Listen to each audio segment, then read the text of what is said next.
India-Australia Economic Cooperation and Trade Agreement was signed in a virtual ceremony by Australian Trade Minister Dan Tehan and India's Minister of Commerce and Industry, Mr. Piyush Goyal, in presence of Prime Minister Modi and Australian Prime Minister Scott Morrison. Prime Minister called it truly a watershed moment for India-Australia relations, while his counterpart Morrison said it's an agreement with the world's second most populous nation. It represented one of the biggest economic doors there is to open in the world today. Mr. Tribunayat, what do you think about this historic agreement?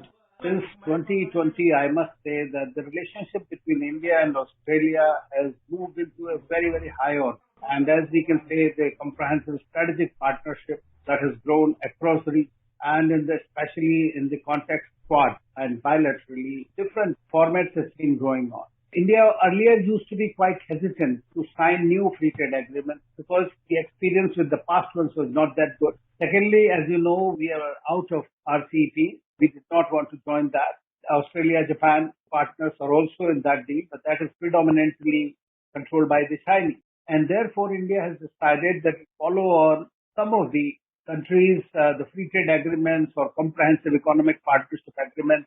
The most recent one was with the UAE. Today, what has happened is really historic because there has been a lot of about the market access issues between the two countries prevailed for a while. It has been addressed. Secondly, it has been done in a very quick manner, I would say. As I saw one of the tweets by Minister Piyush Goyal, that his counterpart early morning when he was jogging, he texted him that let's do this or these are the issues that let's sort out. So that shows that both the sides are very keen to expand the relationship in different areas, be it trade, be it investment. And this one is the first agreement in about a decade with a developed country or a developed economy, I think is very important. And it carries on to many areas. Of course, they are thinking that after this, there would be a more comprehensive economic partnership agreement that they will upgrade to. But in the meantime, this is going to provide 100% access, market access in many things, which are basically labor intensive, like the textiles, like gems, jewelry, like leather,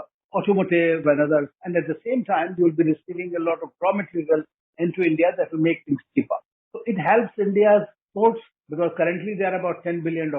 The government is hoping that by 2035, this could go up to $35 billion and the bilateral trade could even become $50 billion. Today, it is in favor of the Australia. So Australia, we are buying a lot. Then, the Australia has become a very important partner for India in the rare earth.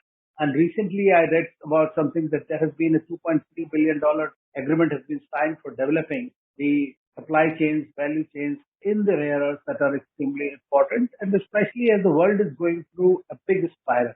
Most importantly, I would say that in the recent meeting, and as you know, the Prime Minister in last 1 month has spoken to the Australian Prime Minister 3 times. So I think that this is a very important development and it shows the confidence between the two countries and the kind of expense it includes. I mean, from tourism to education to trade, all these things are there in this agreement. So I believe that this is something very well done and it has also taken care of some of the pitfalls that happen in free trade agreements. India and Australia, which are both part of the Commonwealth, enjoy excellent bilateral relations and that have undergone transformative evolution in recent years, developing along a positive track into a friendly partnership.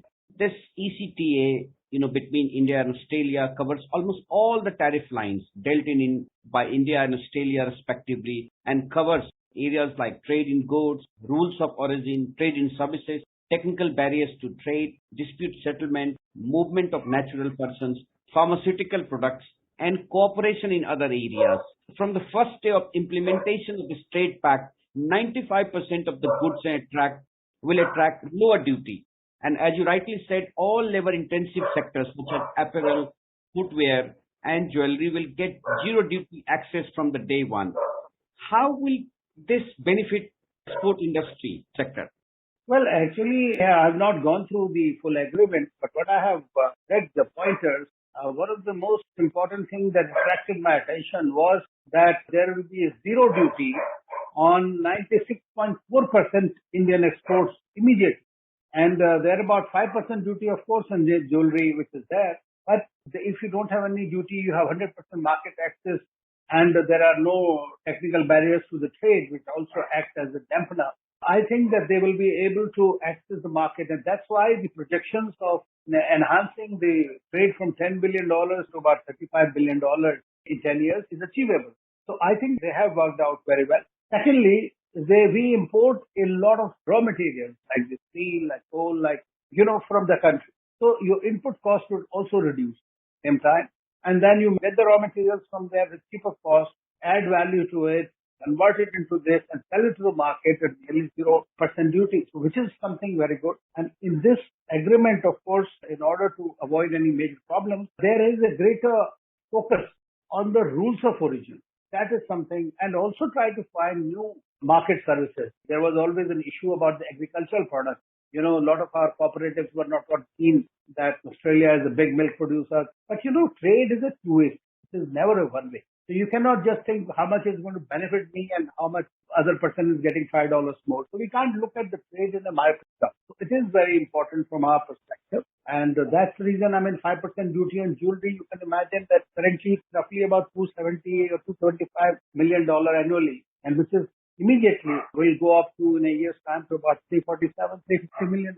So there is a direct benefit in a matured market, which is not that easy. Australian government has been, trying to diversify export market and reduce Australia's dependence on its biggest trading partner, China. The diplomatic spat led to Beijing sanctioning certain Australian products.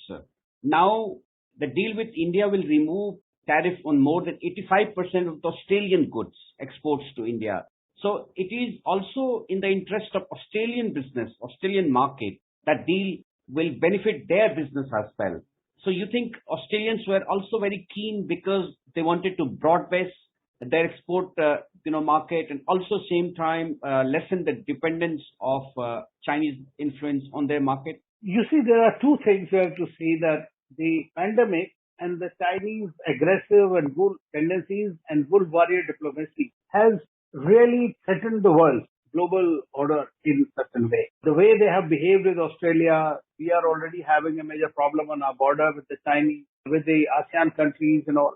So this confidence in the sustainability of the prevailing global value and supply chain has significantly reduced. So there has to be an alternative. Like India, when it talks of Atmanirbhar Bharat, it is not talking just to be dependent. We have seen that our dependencies on China, despite everything, continues.